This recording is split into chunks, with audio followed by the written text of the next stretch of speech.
For over 100 years, we have set aside Anzac Day to give thanks to those who have served and to those who have died serving our country. We honour the memory of those no longer with us and pay our respects to those who sacrificed helped secure our way of life. We remember individuals long gone, perhaps an ancestor who served in the First or the Second World War. And we reflect on the collective impact of those individuals, the Anzac legacy, and what it means to us today. Linda and I welcomed some veterans and their families to Government House recently to hear their stories and to share ours. I joined at a very young age, so I joined at 17 and was in the infantry for 13 years. If you are committed to someone who is in service, you need to also follow that platform and make yourself available to commit to being in service alongside them. I spent 22 years in the Royal Australian Air Force. I was lucky enough to serve alongside my wife, Emily. I did 16 years in the Air Force. During that time we had 3 young children. He deployed and I stayed home. I joined the military in 1994. I deployed to East Timor in 2001 and then again in 2006. And then I did 2 tours of Afghanistan, and I was wounded in action in Afghanistan in 2010 and then subsequently medically discharged from the Army in 2012. I was in the Air Force for 10 years. Consider myself very fortunate in terms of what I got to experience. You know, I went to Iraq in 2003 and the Middle East with our Hornet deployment over there. Service in the military is not an ordinary job. There is no other field of employment where someone can be ordered to their death. I think being the partner of a veteran is a constant sacrifice.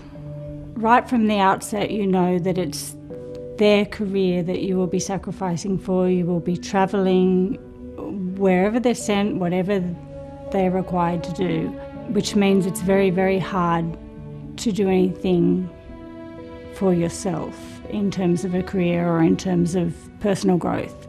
Well, I graduated from RMC in Duntroon in 1975, single, but met Linda in 76 and we were married in 77. So Linda's been an Army wife for about 38 years, and so our journey in the military has been, one together. Well, David and I met in a bar in the basement in Sydney, and I'm really ashamed to say this, but before that I'd been at Riverina College in Wagga studying, and someone warned me before I went to Wagga to have nothing to do with the Army. Anyway, so that was the beginning. And we then moved to Townsville and the military life started.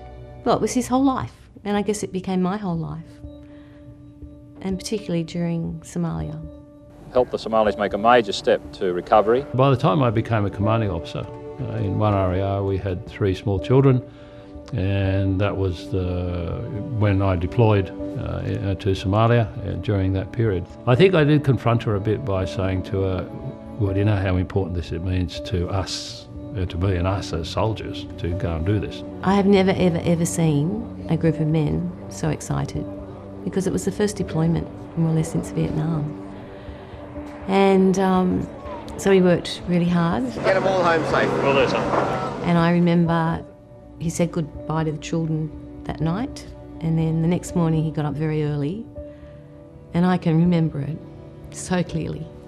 Him walking down the path to catch the ferry, and that was it. And then it was, okay, I've got 3 kids and a whole group of women, and we just rallied.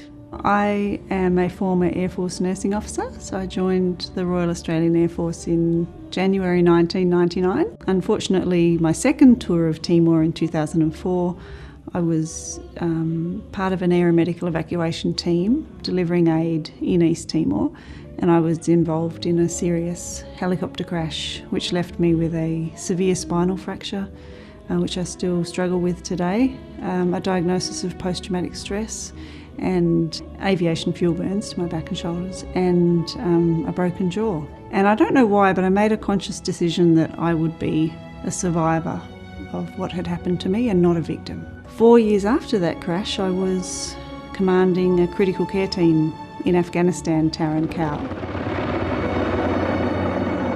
Coming to terms with that that mental challenge of, you know, I've been doing something so important, everything else now feels like I'm just playing a game. And coming back and just knowing that that person has sacrificed a part of their life so you could do your job's a huge thing. The real battle is actually having them come back into your life when you've had a routine set and them disrupting that. I think every veteran has a partner that serves as well. On the home front, you know, somebody's got to hold all that together. And importantly, if things go wrong while people are deployed, it is the family that holds it all together. And for those veterans who do face significant challenges when they return home or after their service, if they've been injured in service, it's actually the family that will look after them for the rest of their lives. Any marriage is hard and takes a lot of compromise and negotiation, but I think when it keeps being, you've got that upheaval and you've got to constantly come and go from that and reintegrate, and then on top of that you've got somebody that's been at war, you know, in extreme circumstances, and they've got the volatility that's involved with returning from that environment, then yeah, it's an extra strain. Now, when people come back from deployment, they often come back with what I call the 1,000-mile stare, because on deployment, a lot of what seems important now become irrelevant. You really focus on the job and all those other things that are normal in life, which for a while seemed irrelevant, now are relevant and are important to other people. So you've got to adjust back to that. And I do know women who are living with men who are really suffering. And I think it's really important that these people are helped. Like, you hear stories from women where sometimes their husband might wake up in the middle of the night and start attacking them because they've had a bad dream. So that's a really hard thing to live with. We've got to support them and help them realise that it's not a failure. It's, you're out there serving your country and you saw stuff that other people have never seen before. That everyone that signs up to serve our country, everyone that wears a uniform in the Australian Defence Force, makes a sacrifice of some sort. When you're in the military, you know, there's the concept very much of, you know, service before self. People kind of taking care of everyone else, but not necessarily taking care of themselves. I think as a society we need to understand that no veteran serves alone. You know, one area that really needs to be recognised more is the family and keeping the family together, and support in terms of keeping the family together, because it is detrimental monetarily, but obviously hugely psychological for everybody involved once the family falls apart. Linda's been through the ups and downs, particularly in the last 10 years when we've lost soldiers in operations, and, you know, stood by me at funerals and at airstrips when people return and engage with families. I have great admiration for partners of people in the Defence Force and the support that they bring, and they need support. So I think we've got some really good programs happening, but of course it doesn't happen overnight, and it's a healing. It's probably a healing that goes on for the rest of your life.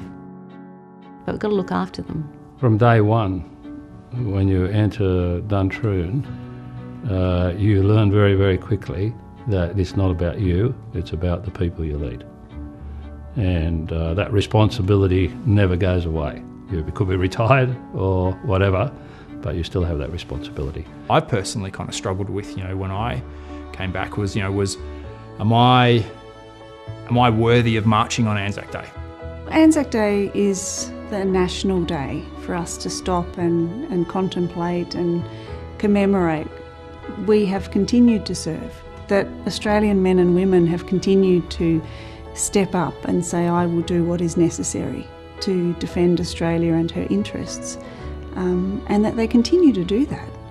It would be nice to see Anzac Day, instead of focusing on veterans as broken and in need of, you know, the community's sympathy, it would be nice to see a community support of the veteran and recognising that they're not just a veteran, generally they're part of a community and a family. And I think that's an important step forward at the moment. There's a real change of tone there, and I think that falls back into that Anzac legacy, you know, where we will look after your families, and but more than look after the families, it's really recognise and acknowledge what they do for us.